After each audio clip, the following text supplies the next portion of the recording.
Добар ден и добре дојдовте во уште една нова Телма амбуланта. Петочото издание го реализираме во соработка со клиничката болница Жан Митрев. Едно истражување покажува дека 9 од 10 луѓе барем еднаш во животот имаат почувствувана болка во грбот. Овој проблем е чест, односно е прилично чест во праксата кај физиотерапевтите.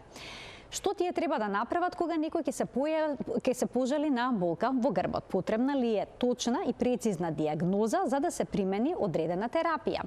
Дали кај различни видови болки дава физиотерапијата и различни резултати, доколку се јави во текот на ноќта, што треба да се преземе, доколку не разбуди болка во грбот, или пак кога ќе работиме нешто, ќе кренеме некој тежок товар, што треба да се направи. За сето ова детално од разговорот со Никодим Велјановски, дипломиран физиотерапевт во Жан Митрев клиник, тој е воедно и потпредседател на Македонското физиотерапевско здружение. Останете на Телма, бидејќи има многу работи да се разјаснат поврзани со терапијата кај лицата кои што се жалат на болка во грбот.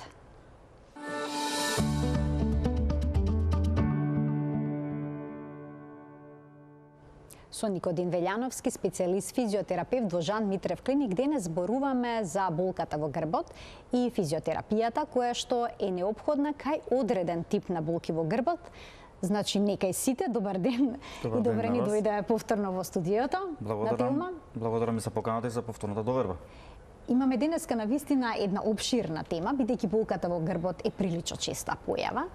Велат дека еден од факторите кои што доведува до болка во грбот е седечкиот начин на живот. Има многу професии кои што се од седечки тип, поврзани се со столче, па нормално да се јавуваат нели често пациенти со болки во грбот кај физиотерапевтите. Дали во овој случај можете да им помогнете?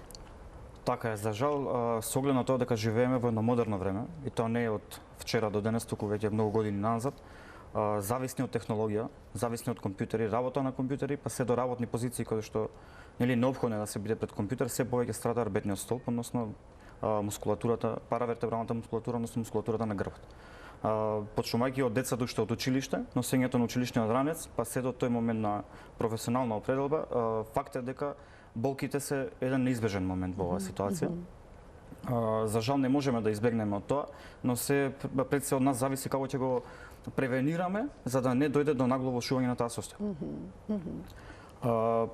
Потребно да се побара помош, нормално. Ние знаеме дека болката е едно непријатно чувство за организмот, но сепак медицината тврди дека е позитивен знак. Нели, доколку се појави болка, значи нешто се случува и треба еден црвен аларм да речеме, кој што ни налага да побараме помош или било какво решение понатака. Па најпрво безболна една консултација со физиотерапевт. Доколку сметаме дека може да се насочиме, доколку имаме нормално и точно поставена диагноза. Со консултација и со добра проценка може да се наложи да се ординира и соодветна физиотерапија понатака. Им препорачувате најнапред зголемено движење, можеби? Па да, сите многу добро знаеме дека веќе физичката активност е еден од спасителите наши во оваа денешница, но не често го применуваме сите тоа. Голем е процентот на лица кои што веќе се послабо физички активни. Тоа е за жал една движечка сила кон пореметување на арбетниот столб и кон болките кои што се појавуваат од тоа. Но сепак физичката активност е број еден, да речеме, спас за да на некој начин не избегнат и нас. А за кои видови болка во грбот се смета дека физиотерапијата е неопходна и дава добри резултати? Мора ли некаква дегенеративна промена да има на арбетниот столб или пак некаква механичка повреда за да се препорача? Така, пред се мора точно кога веќе се појавува болката и доколку трае одреден период мора точно да се постави диагноза, а точно поставената диагноза е половина решен проблем, да речеме.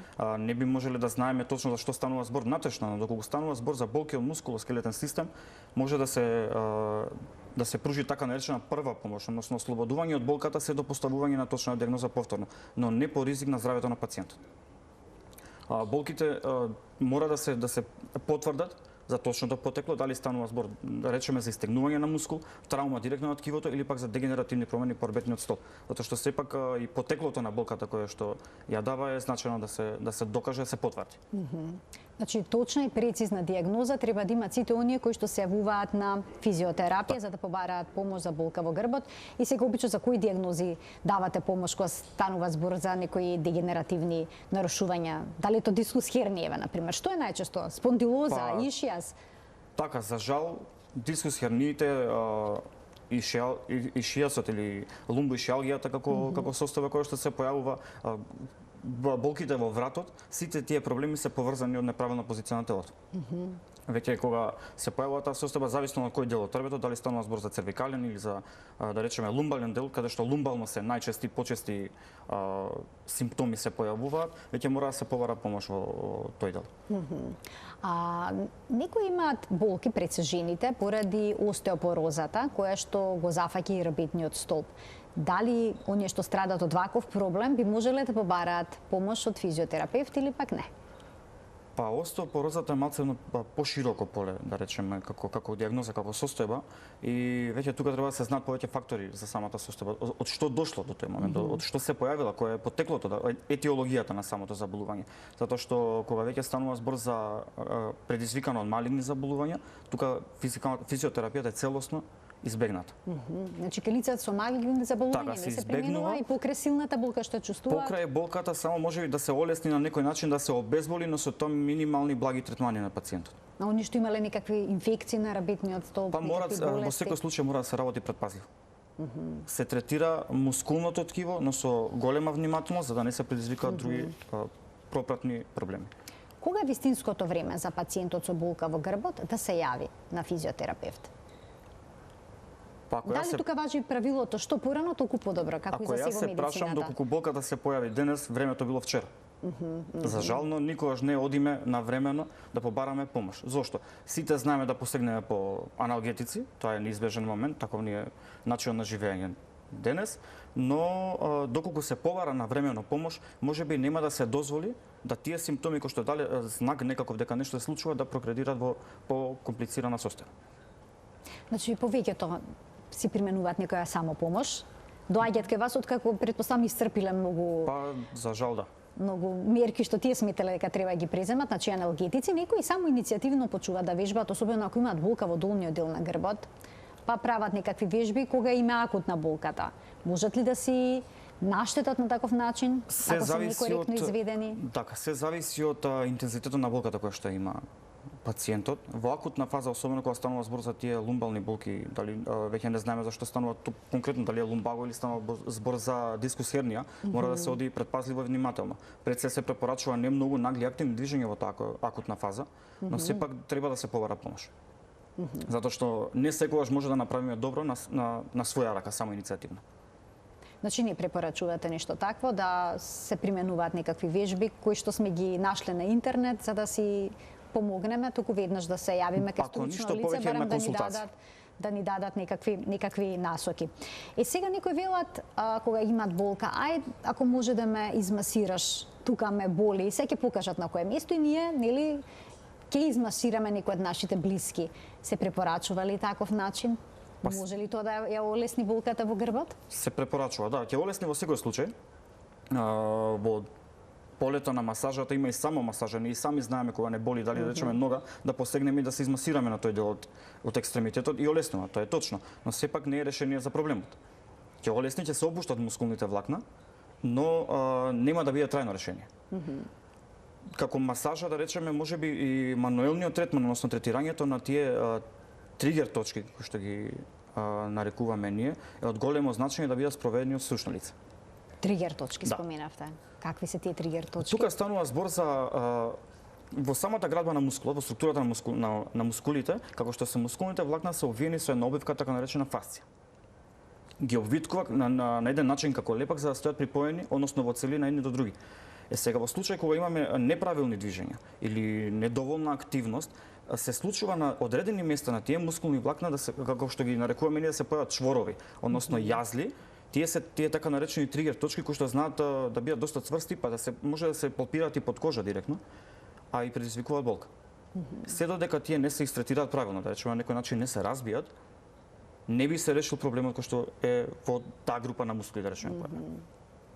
тоа е терапевтска Тука масажа веќе спаѓа во групата на мануелни третмани. Самите да го изведеме. Што да се преземе, доколку болката почувствуваме за време на сонот, па не разбуди силна болка. Што препорачувате во тие моменти?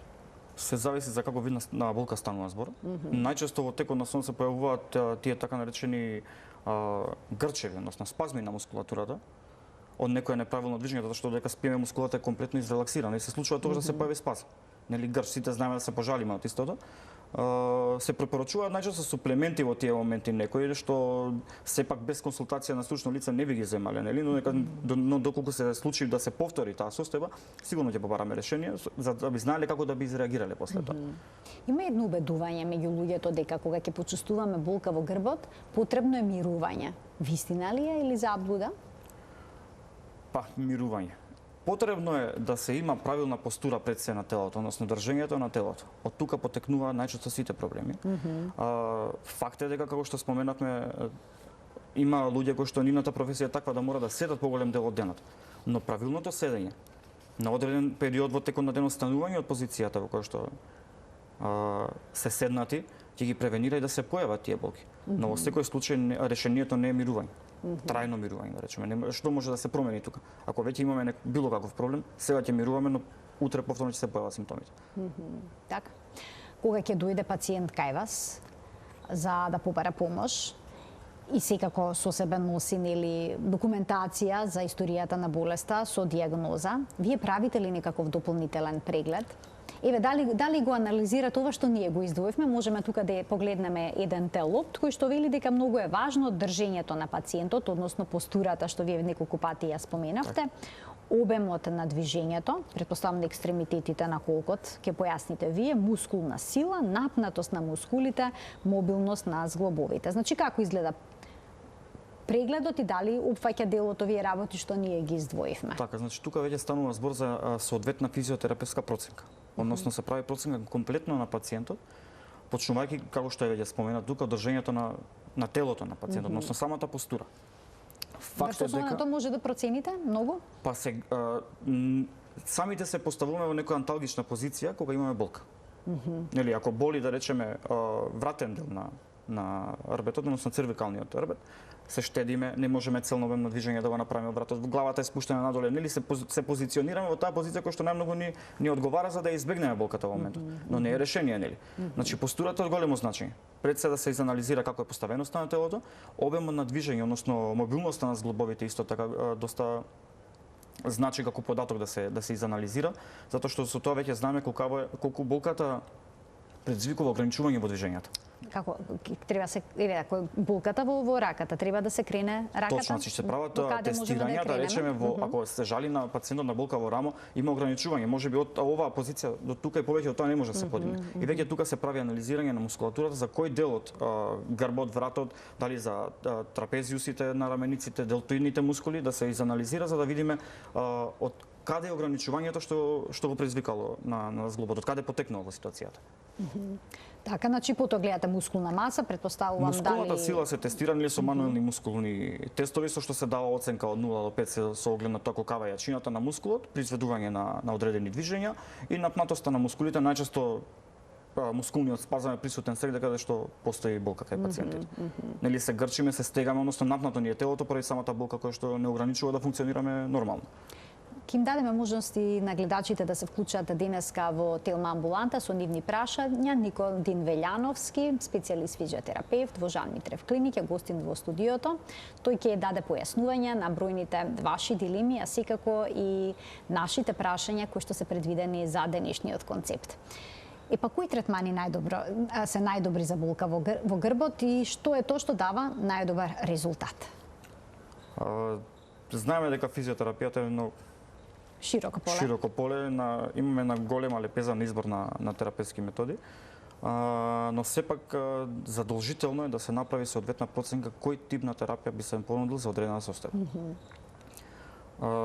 Се комбинираат различни видови на третмани.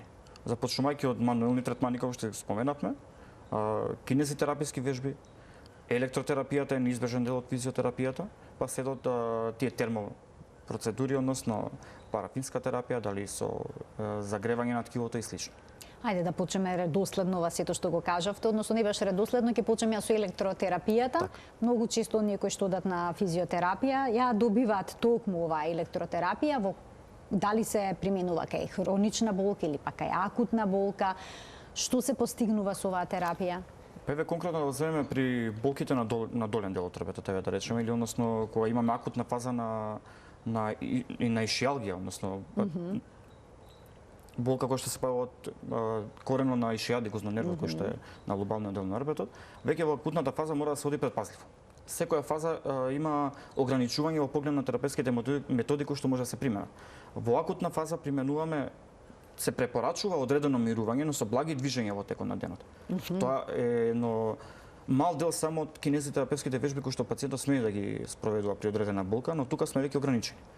Движиме, но без да направиме тригер болката да се зголеми.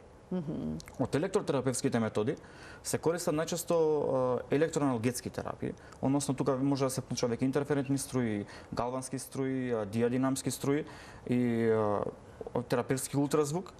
Но исто така што е интересен момент е примената на функционалната магнетна стимулација кај тој тип на болка, иако е еден вид на поагресивен третман, јачината на апаратот е до 3 Тесла, но сепак е препорачено да се применува и во акутна фаза со мал интензитет и дава баш позитивни резултати кај пациентите. Така. Имаме двајца гледачи кои што ќе ги вклучиме во денешната Телма амбуланта. Добар ден за првиот од нив. Добар ден. Ало. Ве слушаме во програма, сте повелете. Поздрав до докторот и до вас. Вака, јас сум на 70 годишна возраст, меѓутоа ево 2-3 недели веќе имам страшно печење на кожата. И болки на рамениците, плешките, дури имам спазм, дури ме боли и напред кога секојдневно е тоа. Инаку имам спондилоза, ломбоишијалгија и така. Меѓутоа, дали печењето е од самата спондилоза, од болките, пијам налгесин, пијам ибупрофен, меѓутоа ништо не помага. Така, имате широка терапија, но... Мислам физиотерапија. Бев на кожно, ми рекоа да се смират болките на кожата, па после ајде бе. ЕКГ правев се еврет, меѓутоа страшни болки имам. Дали може, обично и лежам повеќе кога гледам телевизија, така легната, и од кичмата не можам и така. На што се должи ова? Ви благодарам за вклучувањето во програма. Никодин, што можете да кажете за овој случај? Ова е интересен момент, искрен да бидам. Веќе пациентка спомна дека има повеќе проблеми, почнувајќи од цервикална кичма па се до лумбоишијалгија. Но многу е важно, сега тука веќе ние не би можеле да поставиме точно диагноза за што станува збор. Затоа што спомена печење по кожата, што е специфичен симптом и не секогаш се појавува при тие состојби. Сепак, мој совет е да се повара помош соодветен во здравствена установа, каде што може да се направи темелен преглед, да се види од каде повлекуваат. Може би да е дел од тие од инервациите кои што доаѓаат од цервикална кичма, но не мора да значи дека тоа е една од причините. Претпоставам дека веќе подолг период има проблеми со цервикален нервет и со лумбален нервет, применувале физикална терапија најверојатно, но сепак овој момент треба да се разгледа малце подетално. Уште двајца гледачи ќе вклучиме. Добар ден. Ало? Во програма сте, повелете. Добар ден. Добар ден. Сакам да опрашам терапевт. Физиотерапевтот? Да, физиотерапевтот. Имам болка негде над средина на кичмата, ми се јави при работа со количка, не е битно тоа. Меѓутоа, не е стална болка, него само кога лежам и треба да станам, тогаш во моментот ме заболува и после кога ќе станам, проводам, понатака цел ден не ме боли. При секое легнување, одмарање на кичмата, да речем, и при станување, тогаш ми се јавува тоа. А не е некој нерв да ме боли све, него само тој дел на пршлено, да речеме, кај што е. Така, па ви интересира што може да се преземе во вашиот случај. Така, ви благодарам за вклучувањето во програма. Физиотерапијата би дала ли тука ефект? Бидејќи се работи или за некаква механичка повреда при представам тука дека работа. станува збор за мускулна болка, но сепак тоа може да го потврдиме само доколку се направи соодветен преглед пред да се примени терапијата. Значи најнапред треба да се направи Во преглед. секој случај со добро поставена дијагноза, значи да се направи, тоа ќе се одлучи од страна на лекарите за каква точно дијагностика ќе се превземе, но сепак после тоа се направи соодветна физиотерапевтска проценка да се препорача терапија. Предпоставам дека кај господин може да се вклучи физиотерапија во скоро време и не треба да чека. И спомена дека не е важно како се случила повредата, но и како е важно тој момент да знаеме од каде потекнува тој, како дошло до таа траума на ткивото, со тоа би знаеле повеќе каде би се и насочиле. Тука може да се применат и електротерапевтски методи, може функционална магнетна стимулација, мануелните третмани, кинезиотейпингот како техника, така да веќе имаме широко поле со кој што може да ја третираме болката. Ајде да слушнеме уште еден гледач кој што очигледно има проблем со болка во грбот. Добар ден. Добар ден. Повелете. Јас се јавувам да прашам за внукот. Така. Има 19 години. Значи, почна болките со самиот раст. Уште кога почна да расти. Без ме на лекар, ми рекоа дека од растот треба вежби да прави, треба да... Али, значи, болките никако да престанат. Во грбо има болки. А на која возраст е сега вашиот внук, ако не се лажам, рековте? 19 години има. Сега има 19 и се уште чувствува болки. Денес беше на лекар, така. Докторката го прегледала преку мајца и му рекла дека престанат е, значи, растот, а тоа болките треба да носи ортопедско помагало и да ги пија неофен некојапчина, не знам што се тие. Тој се жали почесто на тие болки. Обично му правиме дома масажа, не знам тоа дали треба или не треба, ама тичната предложи масажа да прави, откоче појди на специјалист, масажа да му прави значи некое стручно лице што се разбира во тие работи. Така, добро ви благодарам за вклучувањето. Ме интересира, дали овој растот стварно е сега до овие до 19 години или е до кемашките? Значи, или до 22 години, дали болките се со расти, од и предход, мислам во почеток кога бевме на лекар ние. Докторката ни рече ово дете че расти високо, внимавајте на него. Така, ви благодарам за вклучувањето во програма, го разбравме вашето прашање, повелете. Так, со оглед на тоа дека спомена дека биле предупредени уште во порана возраст кај дечкото дека предстои опасност да речеме на некој начин од појава на тие симптоми понатака, предпоставам дека тука е факторот е наглото растење. И тоа е точно, не е прв случај, многу често се случува веќе тоа. И тој процес на растење, на истегнување на мускулите, се додека дојде да речеме на некој начин се на своето место, болките се појавуваат. Сега тука од големо значење корективната гимнастика. Како што споменавме постурата, значи тоа многу значи да се постава, да се подредат мускулите на свое место како што треба во телото, односно мускулно-скелетниот систем да се биде во права линија на некој начин, да речеме. Терапијата што ја спомена дека ми препорачано тоа се таблети против болка и нормално дека ќе се препорача некој аналгетик. Предпоставам дека тие болки се неиздржливи што побарале помош. А терапевтска масажа? Терапевтска масажа, да, но спомена и господјата дека веќе треба да се упатат кон стручно лице за да им даде соодветен третман, за да не се на некој начин експериментира тоа се подолг период веќе во домашни услови. Но сепак да се обратат кај физиотерапевт, да побараат вежби за зајакнување на мускулатурата. Така и за да може така да се зајакне мускулатурата со тоа што и право пропорционално да се добие подобра постура. Уште 20 гледачи ќе вклучиме. Денеска на вистина има голем број гледачи што сакаат да постават прашање на денешната тема. Добар ден за првиот од нив. Повелете, во програма сте. Јас имам... Ве слушаме во програма сте, ќе ве замолам да го исклучите тонот на телевизорот или сосема намалите го, доколку сакате да имаме нормална комуникација и да бидете во можност да го поставите прашањето. Јас имам горентроза во колената. Добра. И имам 6 години. Така. Не знам, пијам лекови, ама ностоп имам болки во колената. Значи ви имате болка во коленото, добро. И тоа напредна горентроза. И одам на ортопед, освен на бања и на терапија, нема друг начин. И што си пијам лекови за болки. Тоа ми помага во Струмица, бањата, има рекреативен базен. И таму ми се раздвижуваат колената и целото тело. И така идам од време на време таму. Така, се ви интересира дали физикалната терапија би можела да даде резултати во вашиот случај со болка во колената. Ви благодарам за вклучувањето. Никодин, што препорачувате во овој случај покрај бања? Се согласувам со пациентката дека бањата е во прилог да се применува како дел од терапијата, нели? Рекреативните вежби во базен се од големо значење за полесно раздвижување на зглобовите, со тоа што ќе се намалат и болките. Но како што спомена дека станува збор за напредна фаза на гонартроза и болките се подолг период, можеби само со физикалната терапија ќе се одложи моментот од на крај можеби неопходен оперативен третман.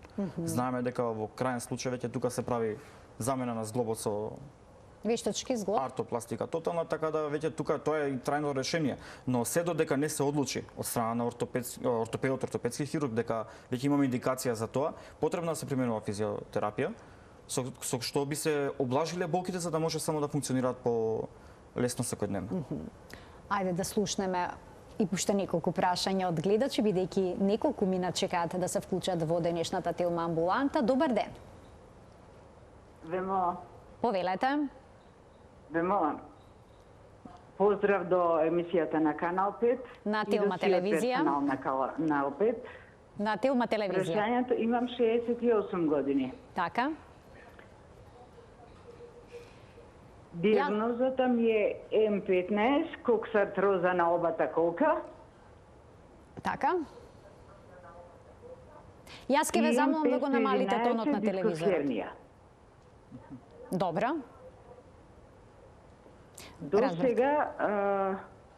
До сега ми препиша само калдеос и фосаванс и остеока2 и колаген. Кој Така, ви благодарам за вклучувањето во програма. Што можете да кажете за оваа состојба? Ако добро слушнав господјата, станува збор за состојба на коксартроза на обата колка Така. и дискус хернија, спомена, Така, ако не се лажам. да. Предпоставувам дека веќе проблемите во ломбалниот дел на рбетот се пројавени после неправилно одење од самата артроза која што има во зглобовите, односно во колковите. Веќе тоа штедење, кога почнува да боли едниот колк, ја пренесуваме тежината на другата нога, па после тоа веќе страда и другата нога затоа што го оптоваруваме тој дел од телото и паралелно страда и ломбалниот дел на арбетниот столб. Спомена дека е препорачана медикаментозна терапија, да се обрати кај физиотерапевт, да се побара и физиотерапевтски третман, да се ублажат симптомите, колку што може да се подобри функционалноста, односно начинот на секојдневно живење. Така. Добро, ќе вклучиме уште еден гледач, само ќе замолам веднаш да го намали тонот на телевизорот за да можеме нормално да комуницираме. Добар ден.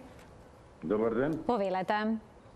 Ми интересира физиотерапевтот да ми каже имам дискус хернија и сега пред месец дена ми се деси една ситуација, до сега тоа не сум го имал горе кај вратот, не вртоглавица, нема вртоглавица, него као да ме бутка лево и десно ако се свртам нагло.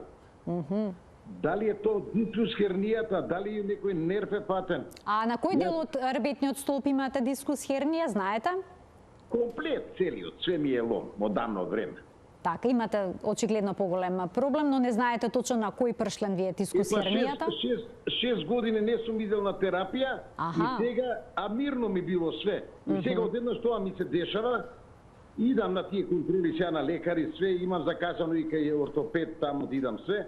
Ама сакам физиотерапевт да ми каже дали може тие симптоми да бидат од Тако дискус хернијата. Така, ви благодарам за вклучувањето во програма. Доколку дискус хернијата е на вратниот пршлен, да речеме, на некој од вратните пршлени. Предпоставувам дека тука веќе може да играат улога повеќе фактори.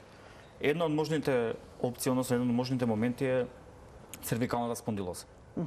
Проблемот во цервикалниот дел на рбетот се случува покрај тоа што дава ограничени движења во вратот, болка во вратот, може да даде главоболки, чувство на вртоглавици, па дури болки во рамениците и трнење по горните екстремитети.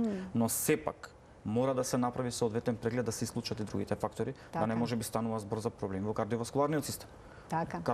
Каков е протокот кој што доаѓа на крв до мозокот. Значи мора да се разграничи, па после тоа да се бара помош, односно решение за проблемот кој што има. Уште еден гледач ке вклучиме. Добар ден. Добар ден. Повелете. Во програма сум? Да, во програма сте, ве слушаме, повелете. Дали може да му ја прочитам диагнозата на докторот? Само да ви кажам дека денешниот гостин не е доктор, тој е дипломиран физиотерапевт. Така што Можете да кажете каков проблем имате, но... Да, имам дискус хернија, Добра. цервикалниот дел, Добра. C5, C6 Добра. и L5, E7. Со кум тука пише стенозис каналис, спирала, L5, E7, HTA, CMP.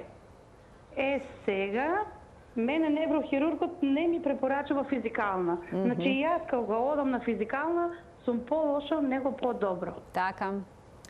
Тоа ќе ни беше едно од следните прашања предвидени во денешната Телма амбуланта. Ви благодарам за вклучувањето во програма. Дали секогаш се препорачува физикална терапија кај дискус хернија и може ли да создаде поголеми проблеми од претходно? Како што спомена веќе господјата, и самиот доктор, неврохирургот, се го кажал својот став во таа ситуација. Значи, со оглед на колкаво е тоа оштетувањето во арбетот, веќе знаеме до кои крайности може да одиме. Дали воопшто може да се примени физиотерапија или што би можело нешто од минимални методи. Веќе кажа и господјата дека не секогаш имаме позитивен ефект од тоа што го применуваме. Може да е тригер да се зголемат симптомите, да се влоши состојбата, затоа што веќе не знаеме до кој степен оштетувањето на пашленските тела. Значи, физиотерапијата не секогаш се препорачува кај овие болести? Па не секогаш, да. Апсолутно, значи пред се, како што споменавме на почетокот, најважно е да имаме точно поставена дијагноза. И веќе според тоа се водиме правилно кон соодветниот третман. Дали и што? И третманот не сме да создаде болка. Туку треба да ја Да отстрани. обезболи, односно да го зацели ткивото за да може да функционираме болесно.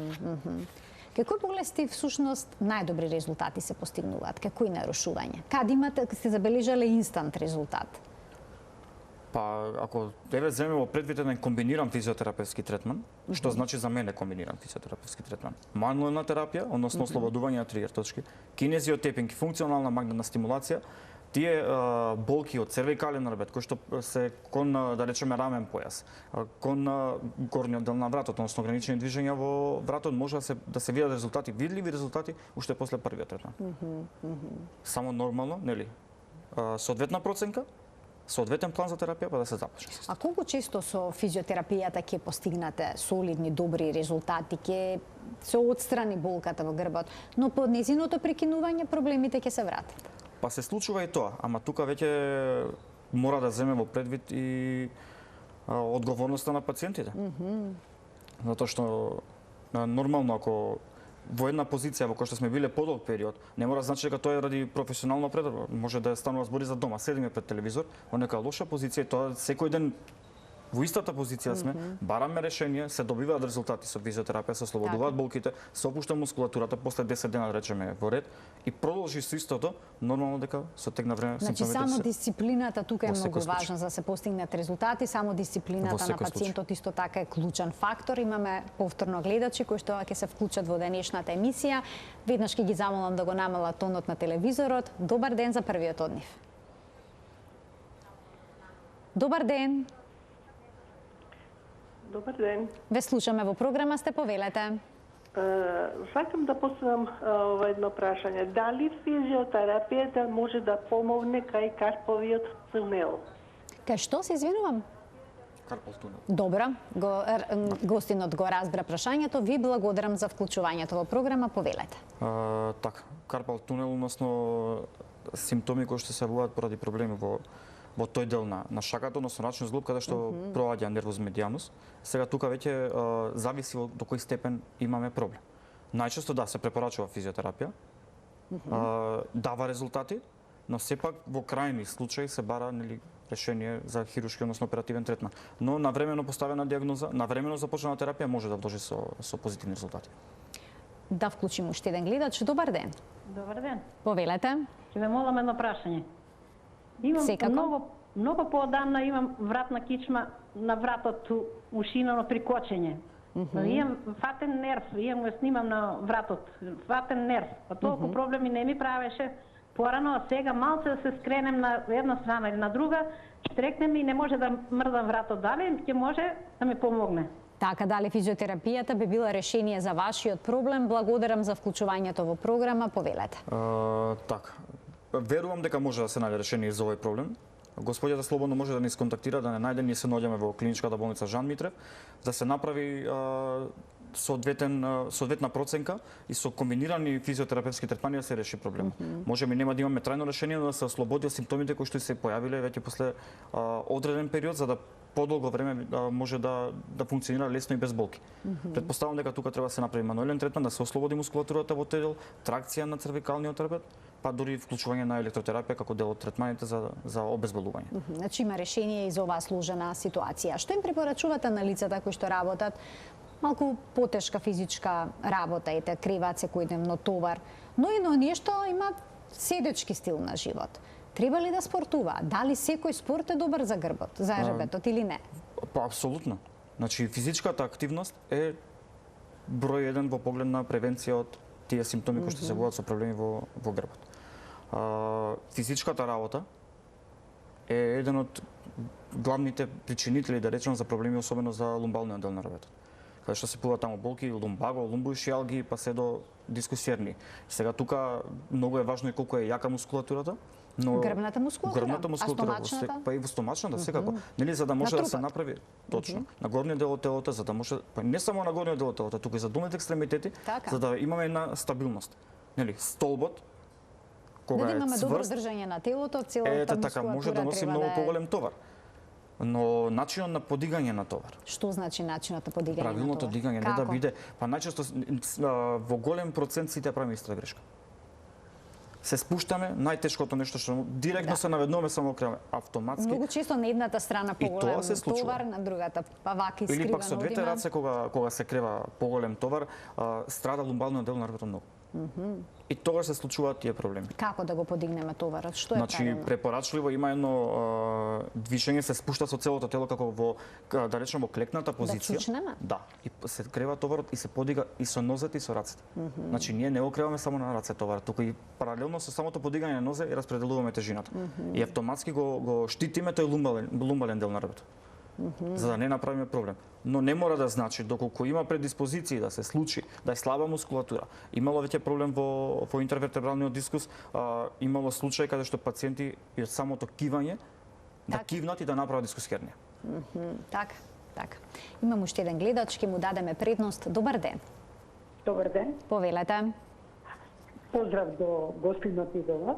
Благодарам. Емисијата ви е прекрасна, првпат се вклучувам во вашата програма. Ви благодарам. Вклучена сум во овие персонски број.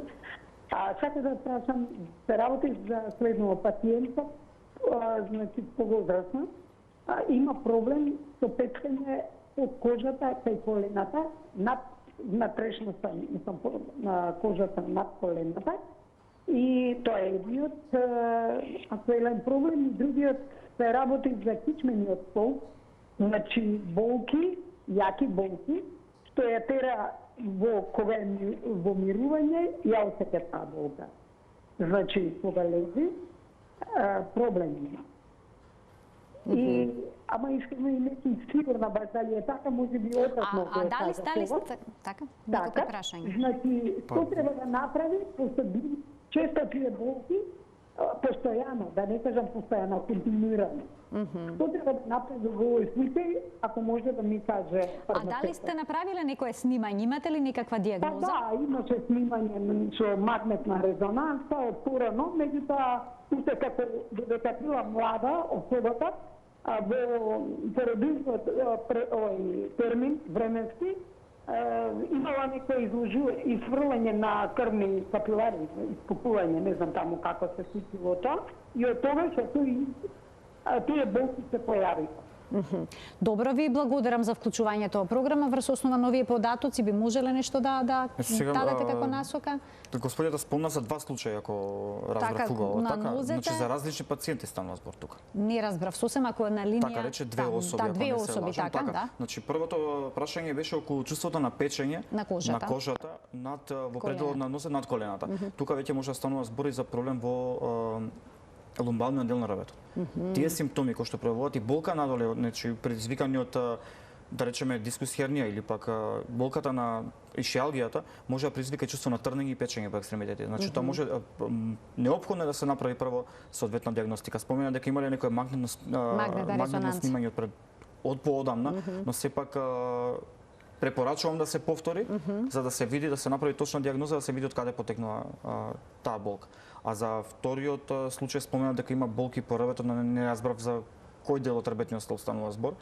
Така да препорачувам исто и во овој случај преглед. Проценка соодветна, па после тоа да се одлучи што терапија би се применила. Значи, уште еднаш да напоменеме, точна и прецизна дијагноза пред да се примени било каков третман од областа на физиотерапија. Тука веќе имаме половина решен проблем. Така, уште еден гледач ќе вклучиме. Добар ден. Добар ден. Добар ден. Ве слушаме. Повелете. Добар ден. Добар ден. Ви се молам едно прашање до докторот. Секако, само денешниот гостин е физиотерапевт, да знаете, дипломиран. Година дена сум оперирана од туморна града. Примав хемотерапија, меѓутоа имам проблеми со колковите. Предходно бев оперирана и сега операцијата стана неуспешна. Ме молам дали смеем да правите терапија и мислам. Дали смеете да правите физиотерапија за колковите? Така, во оваа состојба. Ви благодарам за вклучувањето во програма. Какви се протоколите кога пациент имал карцином на дојка, опериран по терапија, може ли да прави физиотерапија за друг дел на телото? Така, значи, со оглед на тоа дека е направен оперативен третман, претпоставам дека имаме соодветна медицинска документација за состојбата после третманот, односно дека на некој начин тоа поле веќе чисто и немаме други проблеми преостанати. Би требало да се спроведе, да. Препорачувам да се спроведе, особено како што спомена, нели, оперирани се колковите, но терапијата е била без успех. Спроведена операција, спроведен оперативен третман, жално би било да остане, да не може да се движи после толкава операција направена. Така. Значи да се побара помош, ја повикам слободно нека дојде, нека не побара, ќе најдеме решение за да почне да се спроведуваат терапевтски третмани за да може да и се олесни движењето. Моето последно прашање во денешната Телма амбуланта е зошто трудниците пак се жалат на болки во грбот, што се случува кај нив и дали се тие кандидат за некаква физиотерапија во тој период од животот?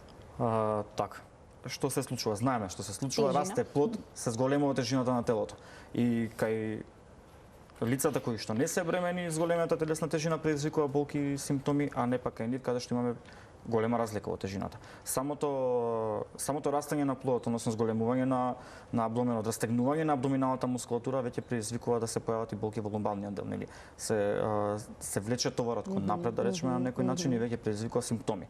Физиотерапија е речиси и непрепорачана во периодот на бременоста, односно електротерапевтските процедури во секој случај не се препорачуваат, но може да се препорачаат вежби.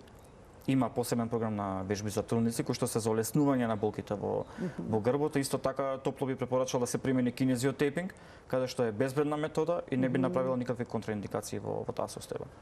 И предпоставам дека е многу важно што во детството да се учиме на здрави животни навики, односно физичка активност и да имаме добра постура на телото, односно држање правилно на телото за да имаме проблеми со ребетот и со грбот во текот на животот.